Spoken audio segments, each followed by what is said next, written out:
Welcome back to the layout, guys. It's been about 2 or 3 weeks since I've made a video. Nothing really has changed on the layout, but I've been thinking about projects for the rest of this year and financing all that kind of stuff and just what the plans are and just kind of, I guess, figuring everything out time-wise. But other than that, I have been working on sort of a project that someone was asking me about, and I know it's been done before because I have actually a G-scale train that you put batteries in and then you use a switch to operate it, but I don't know that I've ever seen one in HO scale, or at least definitely never made one. I know that you can do it with batteries and then even have a wireless DCC controller, but I just figured I'd experiment around with creating a battery-powered locomotive for maybe if you have kids or something and don't want the controller to get broken or misused or misunderstood or something like that.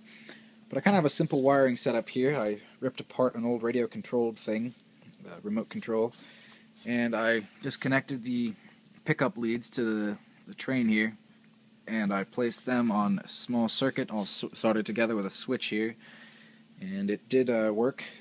I have a 9-volt battery there. Unfortunately, something went wrong with the switch and it caused a short, so I can't run it for you guys, but I'll probably be experimenting around with that over the next week or so. I'm going to upload a video sometime soon about my weathering for this year. I still will do that for people if they're interested. Just send me an email. Not on the YouTube side, but on, well, to my private email, which is modeltrain9500, and then @gmail.com. So that's that. Oh, I have sold my SD45, so that's given me a little bit of income that I can use to get another locomotive. I also sold this, but I'm still waiting for the replacement handrails and a windshield wiper so I can put that on and send it back into the guy, and it'll at least be in a bit better shape for him when he gets it.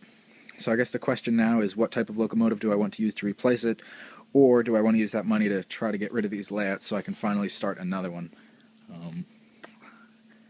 So that's that. I do still have 2 more locomotives for sale here. An Proto RS27 with DCC and LED lighting. That's Conrail. And a GP38. Still have both of those. If you're interested, send me an email. I gotta be careful with the messaging and how I work everything on YouTube.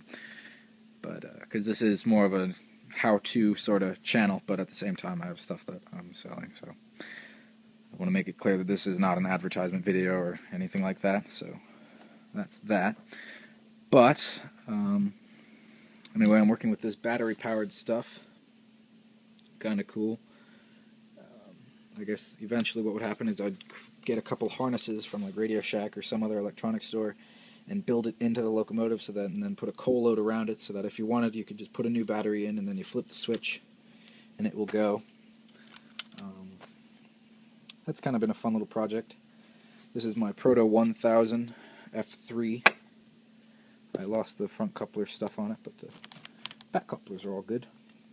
I guess the other good thing with a battery locomotive would be it doesn't really matter how dirty or clean your tracks are. Actually, you could use a battery-powered locomotive to clean your tracks if they're really dirty, where you wouldn't be able to reach it normally, and because that could, theoretically, that could go on anything. You could throw it on a concrete floor and it would still go.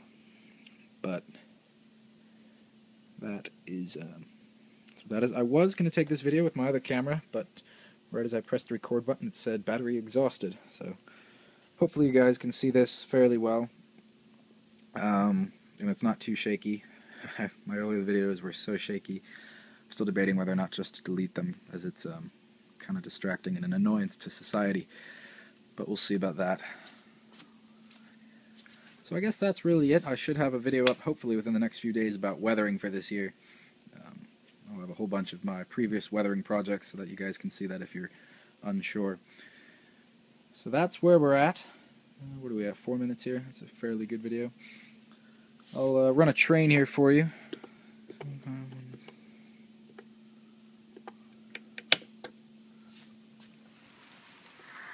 And that'll be it.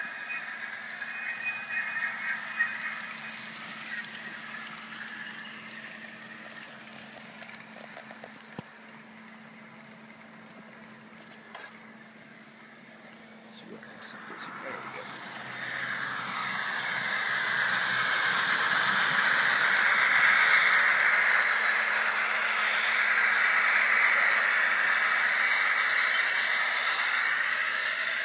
And that's my Intermountain ES40 DC. I actually have another one, but it doesn't speed match quite as I'd like it to. I thought something was wrong with it, but I sent it back to Intermountain, and they repaired it, and it came back exactly the way it was, so I guess that's just the way it works. But this has virtually no run time on it. I don't know if I ever even got around to taking the foam things out, I'm not sure. But I have that, so if someone's interested in this, also send me an email. But I guess that's it. So thank you for watching, and I should have another video up in a few days about weathering. So that's all.